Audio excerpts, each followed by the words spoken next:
আলিপুরদুয়ার জেলায় একমাত্র ইলেকট্রিক চুল্লি 3 মাসেরও বেশি সময় ধরে বিকল, আর এতে দেহ দাহ করতে ভোগান্তি একেবারে চরমে।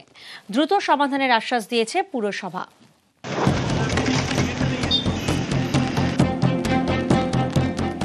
আলিপুরদুয়ার পুরসভায় শোভাগঞ্জ শ্মশান, এখানেই জেলার একমাত্র ইলেকট্রিক চুল্লি। গত 14 জুন থেকে বিকল, এতে ভোগান্তি চরমে। শোভাগঞ্জের ইলেকট্রিক চুল্লিতে আলিপুরদুয়ার জেলা হাসপাতালের বেওয়ারিশ দেহ দাহ করা হয়। চুল্লি বিকল হওয়ায় এখন তা বন্ধ, ফলে মর্গে জমছে দেহ। অভিযোগ, এর জেরে দুর্গন্ধে টেকা দেয়। এরই মধ্যে এইসব দেহ দাহ করার জন্য নিয়ে যাওয়া হয় অরবিন্দনগর শ্মশানে। তখন বিক্ষোভ দেখান স্থানীয়রা।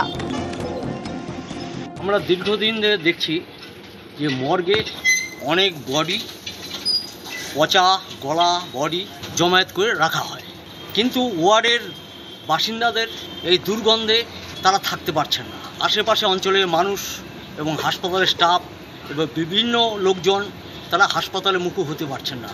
অবিলম্বে এই বডিকে এখান থেকে সরানোর ব্যবস্থা করুন। একটা টেকনিক্যাল কারণে হোক বা আলিপুরদুয়ারের পুরসভার চিমনি খারাপ হয়ে যাক, শ্মশানের যে কোনো কারণেই হোক, আমার মনে হয় বিকল্প ব্যবস্থা যদি এখন না করা যায়, তাহলে হাসপাতালে মানুষ চিকিৎসা করতে এসে উল্টো অসুস্থ হয়ে পড়বে এবং এটা খুব দুর্ভাগ্যজনক ঘটনা ঘটবে। আমার মনে হয় কর্তৃপক্ষ, সে হাসপাতাল কর্তৃপক্ষ হোক বা এবং পুর কর্তৃপক্ষ এবং বা জেলা প্রশাসন, এখানে একটা উদ্যোগী ব্যবস্থা গ্রহণ করা। কারণ এইরকম ঘটনা একটা একদম একটা অন্যরকম ঘটনা, যেই ঘটনাটাতে হাজার হাজার মানুষ এফেক্টেড হচ্ছেন এবং একটা অসুস্থ হয়ে যাওয়ার মতো পরিস্থিতি।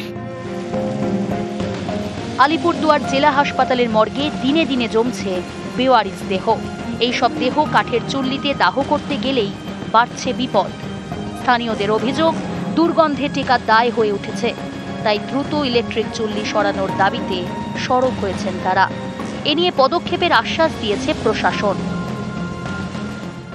চেয়ারম্যান সাহেবের সঙ্গে কথা হয়েছে দুবার করে, তারপরে আমাদের সুপার সাহেব ডিএম ম্যাডামকে কমিউনিকেট করেছেন, আমাকে উনি বলেছেন। তো আমরা দেখছি ওটা সাবস্টিটিউট কোনো অপশন আছে কি না। তো আমরা সাবস্টিটিউট ব্যবস্থা করার জন্য মিউনিসিপ্যালিটিকে বলেছি তাড়াতাড়ি করে ইলেকট্রিসিটি ব্যাপারটা কীভাবে ওটাকে রিভাইভ করা যায়, আশা করছি সলভ হয়ে যাবে। আমরা খুব শীঘ্রই আমরা এটার ই টেন্ডার খুলে ওয়ার্ক অর্ডার দিব, আর পূজার পরেই কাজ শুরু হয়ে যাবে। তো এটা নিয়ে আমরাও চিন্তিত, আমরাও মানুষ যাতে কোনো অসুবিধা না হয় তার জন্য আমরা নিয়ম মেনে এই কাজ করতে হচ্ছে, দেখে একটু দেরি হচ্ছে।